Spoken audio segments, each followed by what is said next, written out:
আপনি কি এখান থেকে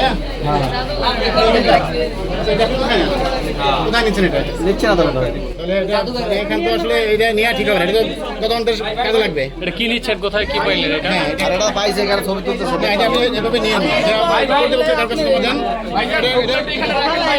এটা একটা অংশ বিষয়। হ্যাঁ, বিপদটা বড় কথা না, এটা অংশ মানে এটা তো আমরা শিওর না বিবাদ অংশ বেশি না অবশ্যই আচ্ছা, আপনি ছেড়ে দেন। ওইটা ভাই দুই বলা গেছে আরে পেট্রোলের গন্ধ তো কইতেছে কোনো ইয়ে নেই, আশা নাই যে আপনি স্টপে আসতে স্লো নামবে। রাইট, ভালো ছিল না।